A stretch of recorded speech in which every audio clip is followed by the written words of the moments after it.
Hello students, welcome to ज्ञान zone. आज की क्लास में सबका स्वागत है। आज हम हल करेंगे प्रश्नावली 3.2 का क्वेश्चन नंबर 6। सवाल शुरू करें उससे पहले आप क्या करना है, आप वीडियो को लाइक कर दीजिए, शेयर कर दीजिए और चैनल को सब्सक्राइब कर दीजिए। तो चलते हैं अपने प्रश्न पे। क्या है 3.2 का क्वेश्चन नंबर 6। एक रेखिक समीकरण 2x + 3y - 8 = 0। एक समीकरण दे रखा है आपको, क्या है वो? 2x + 3y - 8 = 0 दे रखा है। दो चरों की एक ऐसी और रेखिक समीकरण लिखी। हमको दूसरा, जो हमने पढ़ा ना कि रेखिक समीकरणों में दो चर वाले जो रेखिक समीकरण होते हैं उनमें हमेशा एक युग्म होता है, हल करने के लिए जोड़ा होता है। तो हमको क्या कर रखा है, जोड़े में से एक समीकरण दे रखा है और एक और हमको ज्ञात करना है और उसके लिए कंडीशन दे रखी है कि वो जो दोनों समीकरण है उनमें क्या कंडीशन होनी चाहिए। अलग अलग कंडीशन के लिए हमको अलग अलग इसका जोड़ीदार निकालना, यानी एक तो हमेशा ही रहेगा और दूसरा इसका जो जोड़ीदार है वो हमें ज्ञात करना है और उस समय हर बार जब हम ज्ञात करेंगे तब की कंडीशन अलग अलग है। तो शुरू करते हैं हम। जैसे पहली कंडीशन दे रखी है, पहली कंडीशन क्या दे रखी है कि प्रतिच्छेद करती हुई रेखाएं हो, यानी कि हमको एक समीकरण तो दे रखा है और दूसरा समीकरण हमको ऐसा ज्ञात करना है कि वो समीकरण जो हम ज्ञात करें वो और ये समीकरण दोनों को जब ग्राफ के ऊपर हल किया जाए तो कैसी रेखाएं आए? प्रतिच्छेद करती हुई रेखाएं आए। तो प्रतिच्छेद करती हुई रेखाओं के लिए हमको दूसरा समीकरण ज्ञात करना है। तो पहला समीकरण तो हम लिख देते हैं जो दे रखा है। पहला समीकरण क्या है? 2x + 3y - 8 = 0। अब हमको दूसरा समीकरण ज्ञात करना है और समीकरण क्या होना चाहिए? ऐसा होना चाहिए कि वो समीकरण और ये समीकरण दोनों से जो रेखाएं आए वो प्रतिच्छेद करती हो। तो हमको पहले कंडीशन निकालनी पड़ेगी कि हमको पता है कि हम जानते हैं, क्या जानते हैं? हम जानते हैं कि प्रतिच्छेदी रेखाओं के लिए क्या कंडीशन है। प्रतिच्छेदी रेखाओं के लिए क्या कंडीशन है वो हमको यहां लिखनी है। क्या कंडीशन है कि A1/A2 जो है वो बराबर नहीं होना चाहिए B1/B2 के। यानी कि हम जो समीकरण ज्ञात करेंगे वो और समीकरण नंबर 1 जो दे रखा है, ठीक है, इन दोनों के A1/A2 और B1/B2 के मान बराबर नहीं आने चाहिए। अगर वे बराबर आ जाएंगे तो हमारी रेखाएं प्रतिच्छेदी नहीं आएगी। तो हमको बस यही ध्यान रखना है। तो हमको अब अपने हिसाब से एक समीकरण बनाना है। यह सवाल इतने टेक्निकल नहीं है क्योंकि इसके अनेक आंसर आ सकते हैं, लेकिन हमको केवल हमारी जो कंडीशन है उसको फुलफिल कर ले ऐसे समीकरण बनाने। आंसर इसके अनेक हो सकते हैं। तो जो हम समीकरण शुरू करेंगे, पहला पद जो लेंगे वो कुछ भी ले लो अपनी मर्जी से हर कंडीशन में, लेकिन दूसरा तीसरा पद लिखते समय ध्यान रखना पड़ेगा। तो पहला पद तो इसमें भी कुछ ले लो। मान लो हमने इसका ले लिया पहला पद 3x। अब यहां ध्यान दो कि A1/A2 का मान क्या होगा। A1 क्या होता है? हमारे पहले समीकरण के पहले चर का गुणांक, यानी 2। A1 कितना है? 2 और A2 कितना है? 3। तो A1/A2 का मान कितना आया? 2/3। तो हमको केवल इतना ध्यान रखना है कि हम जो दूसरा पद लें उसमें B1/B2 का मान 2/3 नहीं होना चाहिए, बस बाकी कुछ भी हो चल जाएगा। तो दूसरा हम कुछ भी ले लें, तो इसका भले आप 5y ले लो। अब देख लो इनके मान कि A1/A2 का मान तो कितना आ रहा है? 2/3 और B1/B2 का 3/5 बराबर नहीं है। इसका मतलब हमारा जो समीकरण है ये कंडीशन लागू हो गई और यहां कुछ भी लिख दो तो ये हमारा दूसरा समीकरण हो गया। बस इसमें और इसमें क्या संबंध है? केवल ये है कि दो इसका जो A1/A2 वो आ रहा है 2/3 और B1/B2 क्या आ रहा है? 3/5। तो ये दोनों समीकरण में A1/A2 और B1/B2 बराबर नहीं है, इसलिए ये रेखाएं प्रतिच्छेदी होगी। ये हो गया हमारा पहला। दूसरे में हमको क्या करना है? रेखाएं समांतर लानी है, ठीक है। तो समांतर रेखाएं समांतर रेखा हो, इसके लिए क्या होना चाहिए, हमको कंडीशन पता होना चाहिए कि 2x प्लस 3y माइनस 8 बराबर 0। ये तो हमारा पहला समीकरण है, ठीक है। और समांतर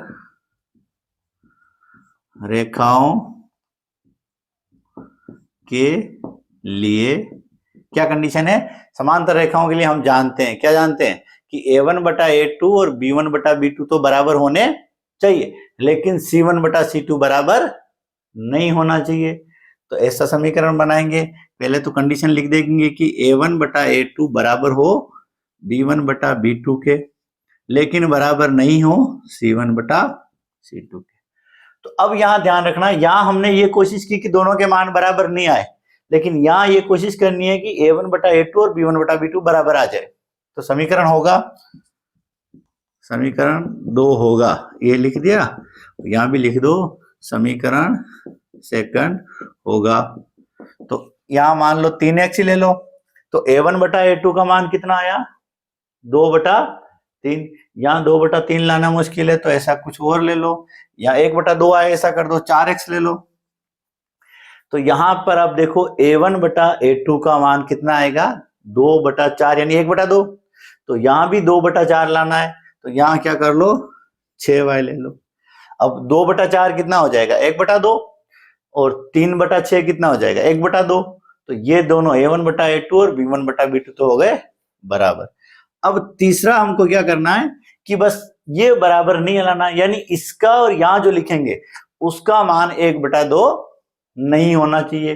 तो यहां -8 है, अगर यहां -16 लिखो तो -8 माइनस बटा -16 1 बटा 2 हो जाता है, तो वो हमको नहीं करना है। यानी यहां -16 के अलावा कुछ भी लिख दो सब सही है, केवल यहां -16 नहीं लिखना है, तो -10 लिख दो, +10 लिख दो, कुछ भी लिखो, आपकी मर्जी। ये हो गया हमारा समीकरण नंबर 2। इसी तरीके से अब ले लो समीकरण, ये तीसरा सवाल, इसमें हम तीसरा समीकरण बनाएंगे, समपाती रेखाएं हो। अब समपाती के लिए क्या कंडीशन है, पहला समीकरण तो भले लिख दो, 2x प्लस 3y माइनस 8 बराबर 0। समीकरण फर्स्ट ये दे रखा है, समपाती रेखाएं हो कब होगी, या के लिए लिख दो, समपाती रेखाओं के लिए a1 बटा a2 बराबर होना चाहिए b1 बटा b2 के, और बराबर होना चाहिए c1 बटा c2 के, यानी तीनों ही अनुपात बराबर होने चाहिए। तो अब हमारा समीकरण नंबर 2 में ध्यान रखना है हमको, क्या 2 होगा, पहला पद तो अपनी मर्जी से कुछ भी लिख दो, या लिखा वैसे ही लिख दो, भले 4x लिख दो, ठीक है। तो a1 बटा a2 का मान कितना आ जाएगा, 2 बटा 4 यानी 1 बटा 2। तो दूसरा पद कितना हो जाएगा, 1 बटा 2 लाने के लिए 6y, इसी के तरह हो जाएगा। और यहां तीसरा पद भी हमको क्या लाना है, बराबर लाना है, यानी 1 बटा 2 लाना है। तो यहाँ 1 बटा 2 कब आएगा, ये -8 है, तो यहाँ -16। तो जैसे यहाँ पर -16 के अलावा कुछ भी लिख सकते थे, या हमको -16 लिखना है, बराबर 0। ये आपका दूसरा। इसमें देखो a1 बटा a2 का मान 1 बटा 2, b1 बटा b2 का मान भी 1 बटा 2, और c1 बटा c2 का मान भी 1 बटा 2, यानी तीनों बराबर हो गए, और तीनों बराबर हो गए तो रेखाएं क्या हो गई, समपाती। तो ये हो गया हमारा क्वेश्चन नंबर 6। चलते हैं अगले क्वेश्चन में, ये हमारा क्वेश्चन नंबर 7। इसमें क्या करना है, समीकरणों x माइनस वाई प्लस 1 बराबर 0 और 3x प्लस 2y माइनस 12 का ग्राफ खींचिए। तो हम यहाँ 2 समीकरण दे रखे हैं और दोनों का ग्राफ खींचना है। ये हम 3.2 के पहले क्वेश्चन से करते आ रहे हैं, और 3.1 में भी हमने यही काम किया था, क्या कि दिया गया समीकरण है उसका ग्राफ के ऊपर लाइन खींचना। तो ये 2 समीकरण हैं, हम इसकी क्या करेंगे, 2 रेखाएं ग्राफ के ऊपर खींच लेंगे। फिर क्या करना है, एक्स अक्ष और इन रेखाओं से बने तीसरी लाइन कौन सी हो जाएगी, एक्स अक्ष, यानी 2 तो ये खींचेंगे जो, और तीसरी लाइन किसको माननी है हमको, एक्स अक्ष। इन तीनों रेखाओं से क्या बनेगा, एक त्रिभुज बनेगा। उस त्रिभुज के शीर्ष का मतलब जो त्रिभुज बनेगा उसके तीनों जो कोने हैं उनके निर्देशांक हमको बताने हैं और जो त्रिभुज बनता है उसको छायांकित करना है। तो मेन काम हमारा वही है कि हमको इन दोनों समीकरणों से एक बार ग्राफ के ऊपर क्या खींचनी है, पंक्तियां या लाइन खींचनी है। तो शुरू करते हैं समीकरण 1 से। इस बार समीकरण हमको दे रखे हैं तैयार। समीकरण पहला क्या है, x माइनस वाई प्लस 1 बराबर 0। ए वाई को इधर लिख दो, बाकी दोनों उधर ले जाओ।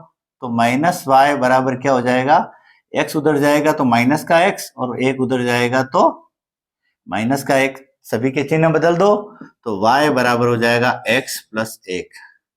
टेबल बना दो इसकी।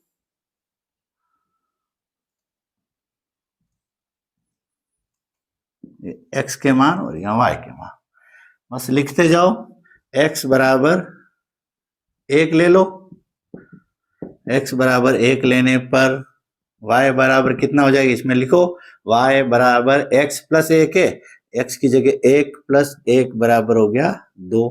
तो यानी x का मान 1 लिया तो y का 2।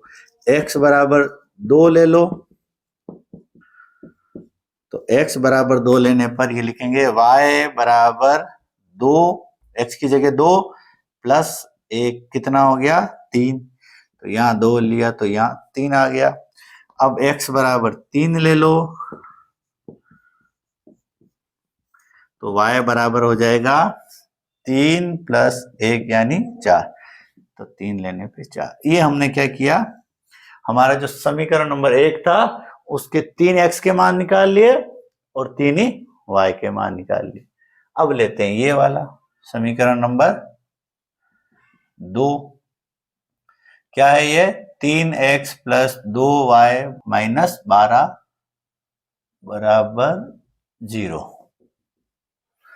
उधर ले जाओ सभी को, तो 2y बराबर ये माइनस के 12 उधर गए तो प्लस के 12 और 3x जो प्लस के हैं उधर जाके हो जाएंगे माइनस के 3x और बटा में ये 2 जो है अगले स्टेप में ले जाओ तो y बराबर हो जाएगा 12 माइनस 3x बटा 2। ये हो गया हमारा थोड़ा सरल रूप। अब हम इसको हल करेंगे, टेबल बना देते हैं।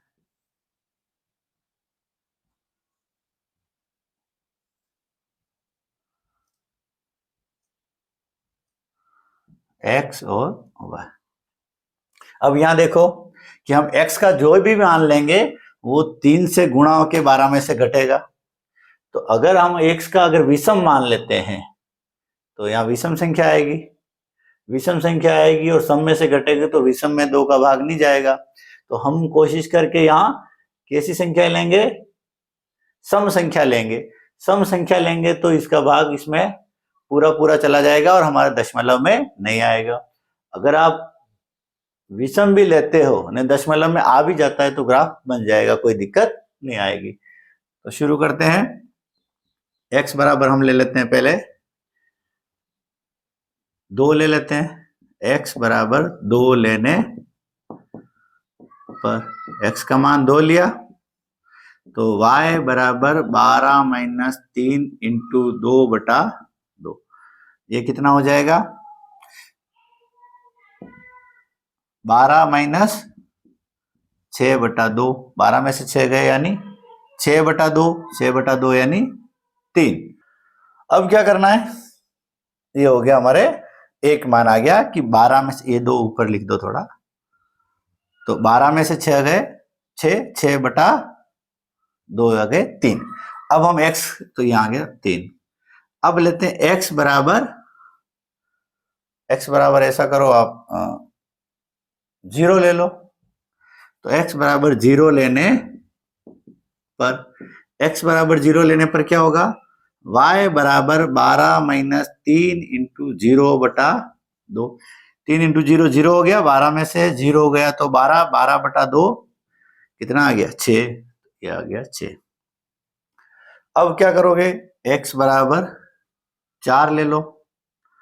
x बराबर 4 लेने पर x बराबर 4 लिया तो y बराबर 12 माइनस 3 इंटू 4/2।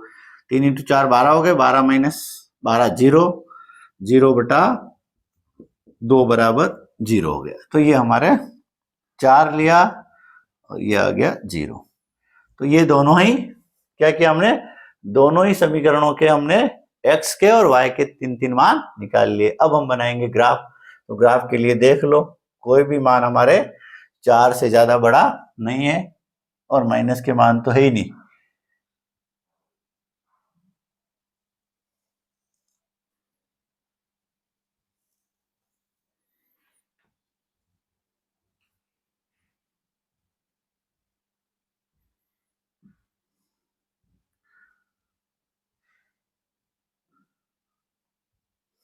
एक दो तीन चार पाँच छः सात, या -1 भी लिख दो। 1 2 3 4 5 6 -1 और -2। ये हमारा टेबल बन गया x का और ये हमारा y हो गया। पहला समीकरण बनाते हैं। x का मान 1 तो y का 2, x का 1 ये रहा और y का 2। तो ये आ गया हमारे पहला बिंदु। अब क्या करेंगे, दूसरा बिंदु देखो, x के 2 तो y के 3, x के 2 ये रहे, y के 3, ये दूसरा बिंदु आ गया। और x के 3 तो y के 4, x के 3 और y के 4।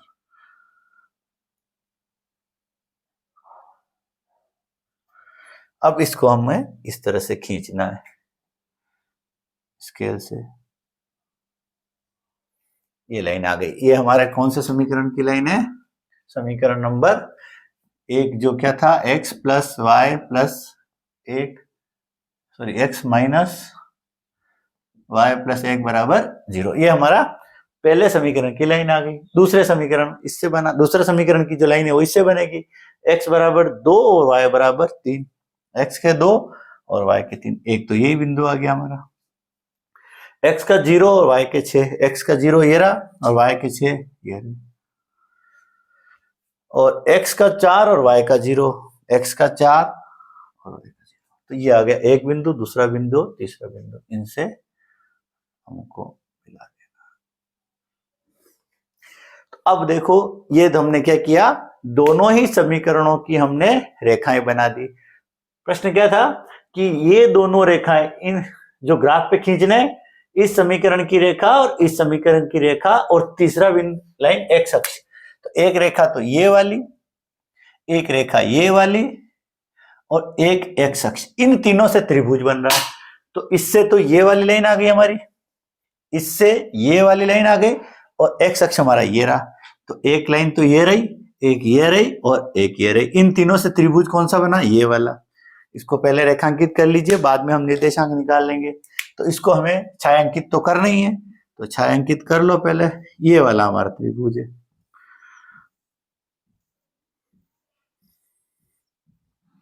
इस त्रिभुज को छायांकित करना था और इसके क्या करने थे, निर्देशांक निकालने थे शीर्षों के। तो 3 शीर्ष है, एक ये रहा शीर्ष का मतलब त्रिभुज के कोने, दूसरा ये रहा और तीसरा ये रहा। और छायांकित हमने कर ही दिया। तो यहां लास्ट में हम क्या लिखेंगे, यहां लिख लो त्रिभुज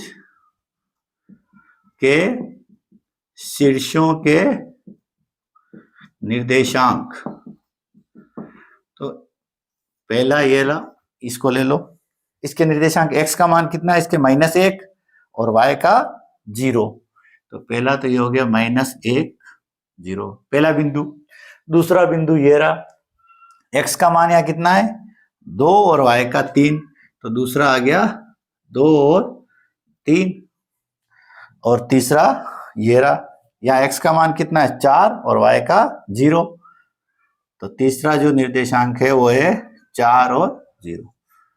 तो ये हमने क्या किया कि जो त्रिभुज आया उसको छायांकित भी कर दिया और निर्देशांक भी ज्ञात कर लिए। ये तीनों निर्देशांक है हमारे शीर्षों के, और ये हमारा त्रिभुज जो हमने छायांकित किया। तो आज की क्लास में दोस्तों इतना ही। चैनल को सब्सक्राइब करते रहें और वीडियो को लाइक मारते रहें। मिलते हैं अगली क्लास में। अगली प्रश्नावली 3.3 के साथ। तब तक के लिए धन्यवाद।